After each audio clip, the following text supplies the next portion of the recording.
عارفين انتوا الناس اللي يقولولكم ان انتوا لازم طول الوقت تكونوا بتشتغلوا وبتعملوا حاجات مهمة وبتعملوا انجازات علشان خاطر القيمة في النجاح، ان انتوا ما ينفعش ان انتوا ترتاحوا، تاخدوا ناب، ان انتوا تناموا، ان انتوا تستريحوا تتفرجوا على حاجة. الناس اللي هم في اقصى الشمال قدامهم الناس اللي في اقصى اليمين، اللي هم عايزين طول الوقت ان هم يكونوا مريحين ما بيشتغلوش، قاعدين طول الوقت كسلانين. ليه لازم نكون يا يمين قوي يا شمال قوي؟ ليه ما ينفعش ان احنا نكون في النص؟ ليه ما ينفعش ان انا اشتغل وفي نفس الوقت ارتاح؟ ليه ما ينفعش ان انا اكون عندي قيمة او عندي شغف تجاه الحاجة اللي انا بشتغلها، وفي نفس الوقت انا ليا هواياتي وبحب اقعد اتفرج على حاجة او احب ان انا اخرج؟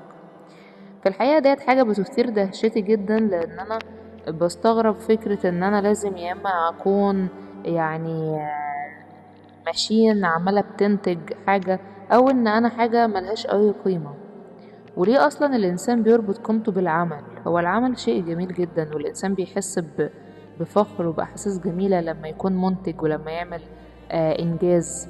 ولكن دوت مش معناه ان دوت قيمتي. مش معنى ان انا بعرف اعمل كيكة فانا قيمتي في الكيكة. مش معنى ان انا بعرف اعلق الستارة فانا قيمتي في الستارة. انا حاجة منفصلة تماما عن كل ده. اول لما تتعامل مع حد يبتدي يحسسك ان انت المفروض طول الوقت ان انت تكون منتج، او حتى انت نفسك لما تبتدي تأنب نفسك، تجلد نفسك لما ترتاح، تجلد نفسك لما ظهرك يتعبك من كتر الشغل، تجلد نفسك لما تروح في النومة من مشوار مهم كنت المفروض تروحه من كتر التعب اللي انت حاسس بيه. لما توصل للمرحلة دي، دوت رسالة انذار شديدة اللهجة من جسمك ليك ان انت فعلا محتاج ان انت تحترم اوقات الراحة. الراحة عمرها ما كانت ضعف.